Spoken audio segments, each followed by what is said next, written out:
साथियों, मम्प्स या फिर हम इसे बहुत सारे हिंदी नामों में जानते हैं, जिसे गलसुआ कहते हैं, गलगंड कहते हैं, या फिर अपने गांव के क्षेत्रों में, अपने बिहार वगैरह में इसको गलसोथ भी कहा जाता है।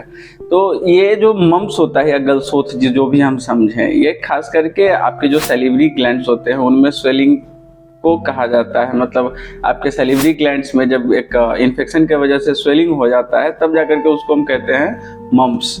अब इसमें आमतौर पर बहुत सारी अलग अलग एलोपैथिक मेडिसिन या उटपटांग बहुत तरह के इलाज करने की कोशिश की जाती है बच्चों के साथ, क्योंकि खास करके मम्प्स जो है वो बच्चों में ही होता है साथियों। तो ये सारी चीज, अब एलोपैथिक मेडिसिन यूज करना, क्योंकि आप जानते हैं कि लगभग हर एक एलोपैथिक मेडिसिन के अपने साइड इफेक्ट्स होते हैं, वो एक अलग समस्या है। उसके साथ साथ बच्चे जो होते हैं इस तरह के मेडिसिन लेना नहीं चाहते हैं, और आप जानते हैं कि बच्चे जो है थोड़ा सा नाजुक होते हैं, उनको थोड़ी सी आसान इलाज चाहिए। तो ये सारी चीज़ें हैं, तो इनके लिए जो है सबसे बेहतर जो ऑप्शन होता है बच्चों के लिए वो होता है होम्योपैथ। बच्चे जो है होम्योपैथिक मेडिसिन खाना भी चाहते हैं, समय से लेना भी चाहते हैं, और बच्चों पर बहुत बेहतर रिजल्ट भी होता है होम्योपैथ। खैर बच्चों पर ही नहीं, होम्योपैथ का रिजल्ट तो सभी पर अच्छा होता है, लेकिन बच्चे जो है इसे बहुत बेहतर तरीके से अडेप्ट करते हैं। तो इस वीडियो में साथियों मूलतः हम समझेंगे कि मम्प्स आखिर है क्या, किस वजह से होता है, इसके सिम्टम्स क्या क्या है, साइन क्या क्या है, और इसके लिए क्या क्या बेहतर ट्रीटमेंट जो है हम लोग ले सकते हैं। तो स्वागत है आपका साथियों मेरे चैनल ए होम्योपैथ पर। मैं हूं डॉक्टर रवि रोशन, और आज हम चर्चा करने जा रहे हैं साथियों मम्प्स के बारे में। मम्प्स या गलगंड या गलसुआ या गलसोथ, जो भी हम इसे कहें, अलग अलग नामों से इसे जाना जाता है अलग अलग क्षेत्रों में। तो साथियों एक तरह का एक वायरस होता है पैरामिक्सो वायरस। अब पैरामिक्सो वायरस जो है ये खास करके फैलने का जो इसका कारण होता है वो होता है इंसान के लार से फैलता है ये।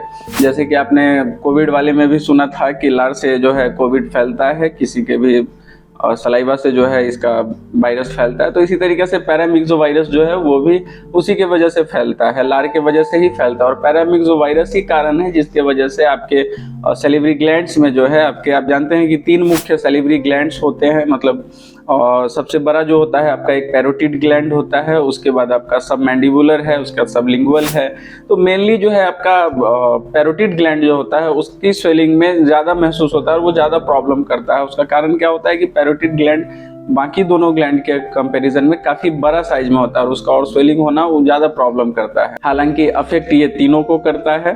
तो पैरोटिड ग्लैंड आखिर होता कहाँ है? तो पैरोटिड ग्लैंड आपको बतला दो कि आपके कान के नीचे, मतलब आप इस रीजन में समझ रहे हैं कि यहीं पे आपके सारे क्या कहते हैं उसे, सैलिवरी ग्लैंड्स होते हैं। इधर आपका पैरोटिड ग्लैंड हो गया, फिर उसके बाद आपका सबमैंडिबुलर आता है, उसके बाद सबलिंगुअल आता है। तो ये 3 तरह के आपके सैलिवरी ग्लैंड्स होते हैं। तो इन्हीं में सूजन करता है आपका पैरामिक्सो वायरस, और इसके वजह से दर्द, स्वेलिंग, कुछ भी खाना पीना मुश्किल हो जाता है, कुछ भी आप स्वेलो करते हैं यानी घोटते हैं कुछ भी, तो उसमें बहुत ज़्यादा दर्द रहता है, बच्चे चिड़चिड़ाते हैं। तो ये सारी समस्याएं होती हैं। तो आप समझ गए कि मम्प्स होता कैसे है। अब बात करते हैं साथियों सिम्टम्स के बारे में। तो सिम्टम्स के बारे में साथियों बात करते हैं तो सिम्टम्स मम्प्स में क्या क्या सिम्टम्स देखने को मिलते हैं। तो एक तो बॉडी एक, पूरे शरीर में दर्द रहता है, हेडेक, पूरे सर में बहुत ज़्यादा दर्द रहता है, बुखार आपको देखने को मिल सकता है, और घुटने में जैसा कि मैंने आपको बतलाया प्रॉब्लम रहती है, स्वेलिंग रहता है इस रीजन में, ये पूरा खास करके जो एरिया होता है आपका स्वेल हो जाता है, सूजन हो जाता है। उसके बाद वीकनेस आपको देखने को मिलता है, फिर आपको दर्द काफ़ी आपको देखने को मिलता है, थकान रहता है, कुछ भी करने की इच्छा नहीं होती है। तो ये सारे जो है साथियों साइन एंड सिम्टम्स है आपके मम्प्स के। उसके बाद साथियों एक मुख्य बात जो है इसके बारे में नोट के तौर पर मैं आपसे बतलाना चाहूँगा कि मम्प्स जो है, मम्प्स में खास करके बच्चों की अगर बात करें तो बच्चों में बहुत ज़्यादा मम्प्स होता है। और ये खास करके पैरामिक्सो वायरस जो है, इसका कारण क्या है कि बच्चों को बहुत ज़्यादा होता है और बड़ों को कम होता है। उसका मुख्य कारण ये है कि पैरामिक्सो वायरस का अटैक जिसको भी होता है, मतलब एक बार जो हो जाता है और वो अगर ठीक होता है तो आपका शरीर जो है उसको अडेप्ट कर लेता है। आपका शरीर अपने आप में एक तरह का वैक्सीन पैदा कर लेता है, वो आप ऑटो इम्यून हो जाते हैं एक तरह से। जैसे कि कोरोना वाले में भी हमने ये काफ़ी ज़्यादा कोरोना से कंपेयर कर रहा हूँ मैं इसको, क्योंकि अब इसके बारे में कोरोना वाले में भी आपने सुना था कि बहुत सारे लोगों का क्या होता है कि बॉडी ऑटो इम्यून होता है कोरोना के प्रति, क्योंकि उसके शरीर में जाता है वायरस और शरीर जो है ऑटोमेटिकली लड़ लेता है और पता भी नहीं चलता है। तो ये चीज़ इसमें भी अप्लाई होता है, मम्प्स में भी। तो पैरामिक्सोवायरस का अटैक एक बार हुआ, अगर आपका ठीक हो गया है तो फिर आपको दोबारा वो नहीं होता है। और इसी का मेन जो इसका आउटपुट निकलता है वो ये होता है कि बच्चों में ही खास करके होता है ये, क्योंकि बच्चों को एक बार हो जाता है फिर उनको होता नहीं है, तो बड़े होने के बाद ये चीज़ देखने को मिलता नहीं है। हाँ, इसके लक्षण की बात करें अगर, तो 10 दिनों तक लगभग इसके लक्षण रहते हैं।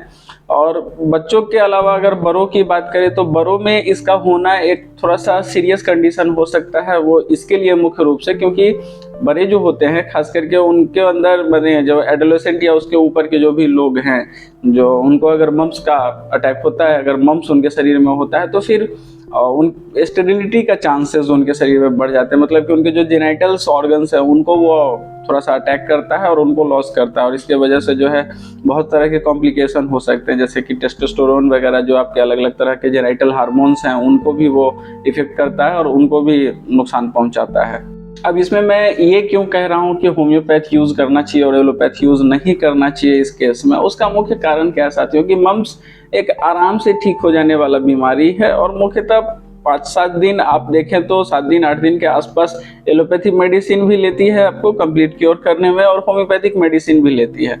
अब एलोपैथिक मेडिसिन में ये चीज़ आपको देखने को मिलेगा कि आप जो भी मेडिसिन आप सर्च करें कि मम्प्स के लिए क्या क्या मेडिसिन यूज़ होता है, तो उसमें बहुत सारे साइड इफ़ेक्ट्स आपको अलग से ज़रूर देखने को मिलेंगे। लेकिन होम्योपैथिक मेडिसिन के साथ क्या है कि किसी तरह का साइड इफेक्ट नहीं है, और होम्योपैथिक मेडिसिन कोई प्रॉपर एक तरह से कहें तो कोई इस तरह का चीज़ नहीं है जो जाकर के बीमारी से लड़ता है। होम्योपैथिक मेडिसिन एक्चुअली में करता क्या है, वो आपके बॉडी के अंदर जाकर के आपका जो वाइटल फोर्स है आपके बॉडी का उसको बूस्ट करता है। मतलब आपके शरीर में जो एक तरह का सुरक्षा प्रणाली ऑलरेडी जो बना हुआ है बस उसको ताकत देता है कि वो जाकर के बीमारी से लड़ ले। तो ये आप होम्योपैथिक मेडिसिन आपके शरीर को पावर दे रहा होता है, ना कि बीमारी से जाकर के खुद से कुछ कर रहा होता है बीमारी को।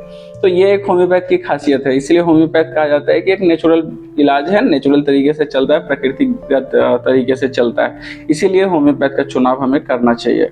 कुछ होम्योपैथिक मेडिसिन की बात करूं साथियों तो आपकी बहुत सारी मेडिसिन है, जैसे बेलाडोना, मर्कसोल, लाइकेसिस, पल्सेटिला, कैमोमिला, एपिस्मेल, ऐसे करके काफ़ी मेडिसिन हैं जिसको कि आप मम्प्स में अलग अलग सिम्टम्स के आधार पे जो है चयन कर सकते हैं।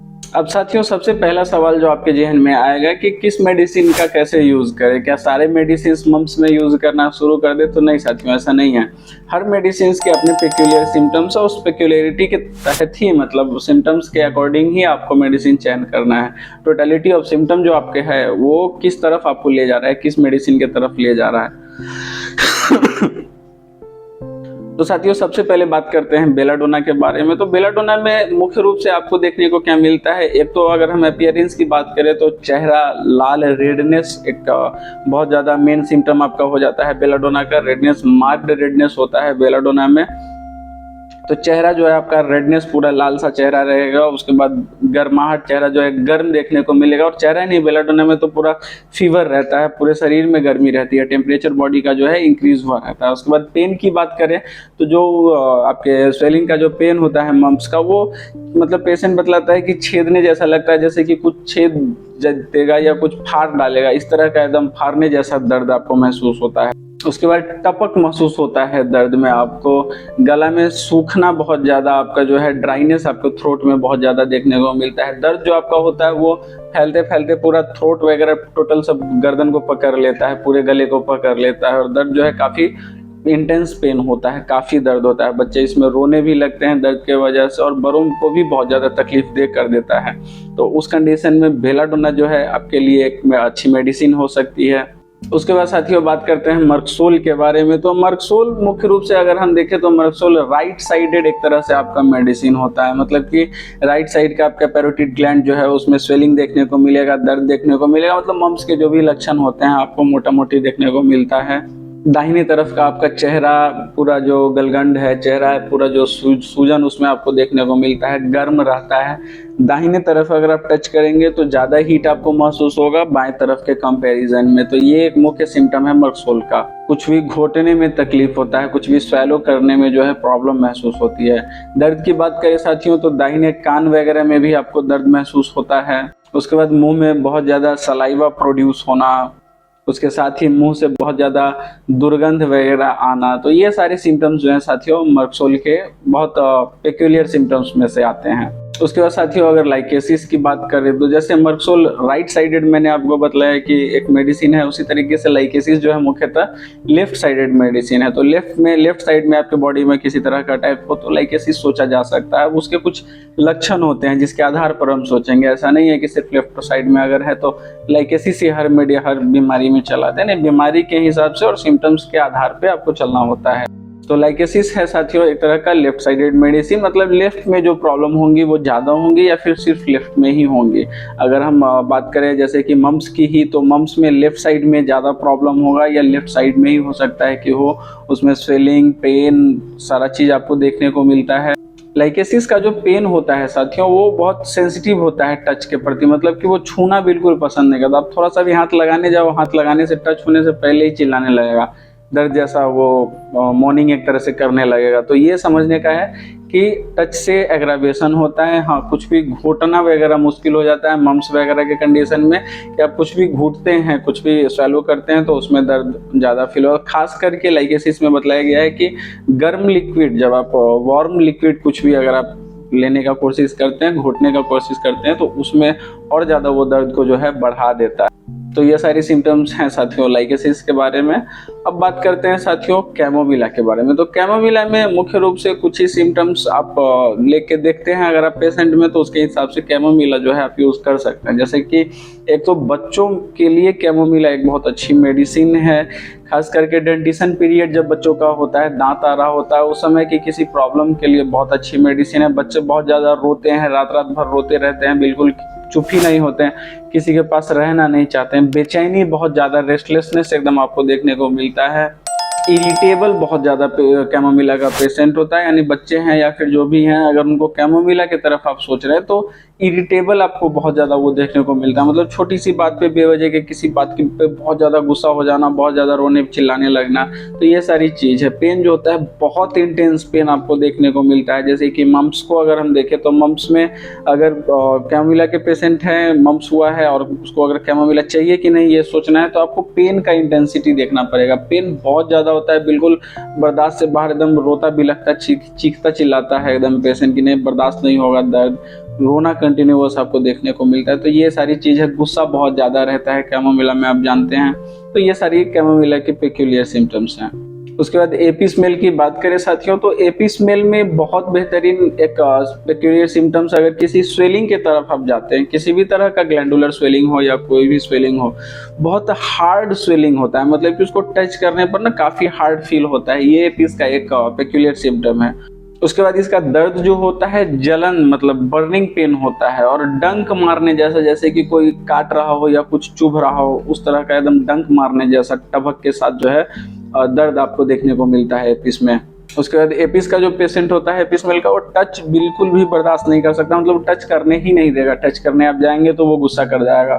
चिड़चिड़ाहट आपको एपिस में देखने को मिलता ही है, अच्छा खासा चिड़चिड़ाहट, चिड़चिड़ा पेशेंट होता है, मतलब थोड़ी थोड़ी चीज़ों पर गुस्सा करना, बहुत ज़्यादा गुस्सा आ जाना, ये सारी चीज़ आपको देखने को मिलती है। और एपिस मेल का एक खास बात क्या होता है एपिस के पेशेंट का, कि अगर वो गुस्सा कर गया है तो गुस्सा उसका आप शांत नहीं कर सकते हैं, आप उसको चुप नहीं करा सकते, वो किसी से मानता ही नहीं है, ऐसा जिद और ऐसा गुस्सा होता है एपिस मेल का। तो ये सारी एपिस की पेक्यूलियर सिम्टम्स हैं साथियों। अब साथियों पल्सेटिला के बारे में क्या ही बतलाया जाए, मतलब पल्सेटिला के बारे में अगर हम बात करें तो पल्सेटिला आप जानते हैं कि बहुत पॉलीकेस्ट मेडिसिन है, बहुत पॉलीकेस्ट रेमेडी है, और इसका बहुत दूर तक प्रभाव है। लेकिन अगर सिर्फ मम्स के लिए अगर हम बात करें तो मम्स में आप जब भी मम्स मतलब अगर होता है, खास करके पल्सेटिला बड़ों में ज़्यादा उपयोग होता है। उसका मुख्य कारण क्या है कि मम्स के साथ आपके जेनाइटल्स को अगर प्रभाव डाल रहा है, जैसे कि ओवरी हो गया, टेस्टिस हो गया, आपके जो ममाइज हो गए, मतलब कि ब्रेस्ट हो गए, तो इन सारे ऑर्गन्स को अगर अफेक्ट कर रहा है और साथ में मम्स है, तो उस कंडीशन में खास करके पल्सेटिला एक बेहतरीन मेडिसिन साबित होती है। मतलब ये सबसे बड़ा खासियत है सिर्फ मम्स के बारे में अगर बात की जाए तो पल्सेटिला में, तो ये एक मुख्य कारण है। जहां आप पल्स यूज कर सकते हैं कि जेनाइटल्स को अगर फर्क पड़ा, अगर जेनाइटल्स को अफेक्ट करने के साथ साथ मम्स हुआ है मतलब कि उसे पल्सेटिला चाहिए। अगर सिर्फ इतना ही आप ध्यान में रखते हैं कि जेनाइटल्स को कुछ हो रहा है, जेनाइटल्स में भी अगर असर है और उसके साथ मम्स है, तो फिर उसको पल्सेटिला दें, आपको वो बहुत अच्छा रिजल्ट देगा और बहुत तेजी में पेशेंट जो है रिकवर करता है साथियों। तो ये सारी जानकारी थी साथियों मम्स के बारे में। हमारे चैनल पे साथियों अगर आप नए हैं तो प्लीज़ चैनल को सब्सक्राइब कर लें। हमारा पूरा का पूरा कोशिश रहता है कि हर एक बीमारी को और उससे जुड़े बाकी जो बातें हैं जैसे कि उसके कॉजेज, सिम्टम्स और मेडिसिन, ज़्यादातर तो मैं कोशिश करता हूँ कि एलोपैथिक मेडिसिन को भी कंसीडर करके चलूँ, आपको बतलाऊँ। तो ये सारी जानकारी आपको ईजी हिंदी लैंग्वेज में अवेलेबल कराने की कोशिश मेरी है और मैं चाहता हूँ कि होम्योपैथ ज़्यादा से ज़्यादा लोगों तक पहुँचे। तो रिक्वेस्ट है आपसे कि अगर आप चैनल पे नए हैं तो चैनल को सब्सक्राइब कर ले। अगर आप चाहते हैं कि किसी पर्टिकुलर टॉपिक पे मैं वीडियो बनाऊं तो आप कमेंट में मुझे बतला सकते हैं।